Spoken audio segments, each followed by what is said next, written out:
Do you leave the gym with low back pain? Then this video is for you. Hi, I'm Dr. Jake with Evolve Chiropractic of Libertyville.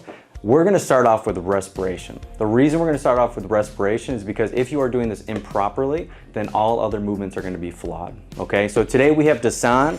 We have him in what's called a supported 3-month supine position, okay?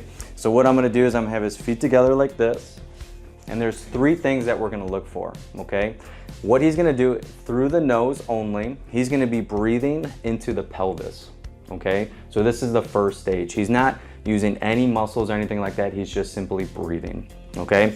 So you want to breathe into your belt line. You want your belt line to go up and down, okay? If your belt line's going down and in, then you're chest breathing, and that's what we wanna get away from, okay? So he's gonna be focusing on breathing into the belly here.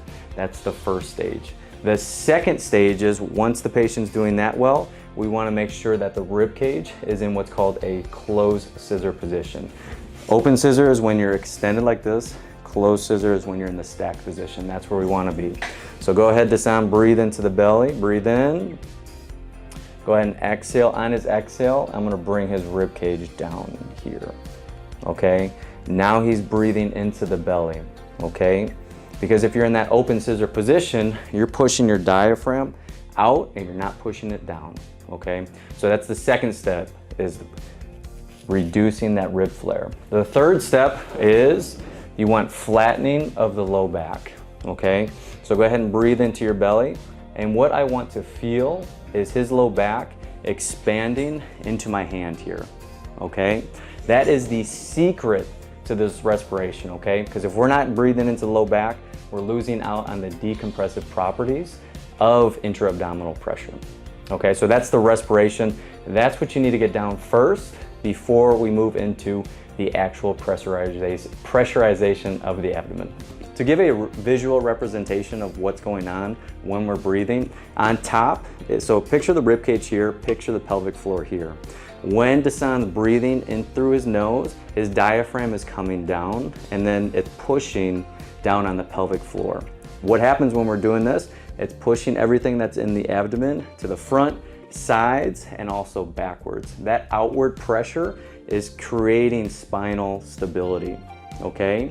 And this is the proper way to engage the core, because when you flex your abs, you're actually just compressing your spine. We want to create outward pressure to alleviate the stress on the spine. Okay, this is true low back stability. All right, so once you got the respiration down, we're gonna go into applying the intra-abdominal pressure. And this is something that I warm up in the gym, whether I'm running, whether I'm lifting, whether I'm doing anything, this is where I warm up. You wanna start with the core, okay? So Dasan's gonna go ahead and breathe into the belly like we were just showing. He's gonna maintain that pressure, and what's he gonna do is one leg at a time. He's gonna slowly bring one leg down while keeping this leg high. He's gonna touch the heel down, and then he's gonna come back. What I need you to focus on is I can't have this low back coming up at all. All right, so if you're bringing your leg down, you start arching, we're missing out on that pressurization, okay?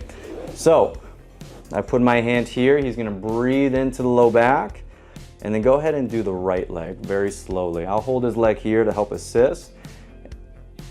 And I'm looking at the abdomen and I'm making sure that it's barrel shaped. You can bring it back up. If it starts to look like it's tenting from the front, he's getting too much activation of the abs, okay? All right, now he's gonna go ahead and do both legs. Now this is a more challenging version. We call this the double leg heel touch, okay? So maintaining pressure, breathe into the low back, and he's gonna slowly bring down both legs. The moment I feel pressure come off my hand, that's where he's gonna stop, come back up slightly, repressurize, yep, breathe in, and then keep continuing down. And it's gonna be a slow count. Keep going, touch the heels, slowly come back up without losing any pressure on my hand. Come on up. All right. Maintaining that canister or that barrel shape the whole time, okay? Now what he's gonna do, he's gonna do a kettlebell pullover, okay? This is gonna challenge that rib flare that we don't want, okay? So breathe into the abdomen, breathe in, hold that pressure, and he's gonna slowly bring this over top without that rib flare coming up, okay? Come back up. I'll help you here. Breathe into the low back. Go ahead and pull that over now. Maintaining pressure the whole time. And then come on back. And if you can't bring this all the way down with your rib cage coming up, that's fine. Just pause there, come back up, and that's something you work for. So that is the single leg heel touch, the double leg heel touch, and then the kettlebell pull over. That is how I train intra-abdominal pressure while applying some weight. I'm Dr. Jake with Evolve Chiropractic in Libertyville. That is intra-abdominal pressure.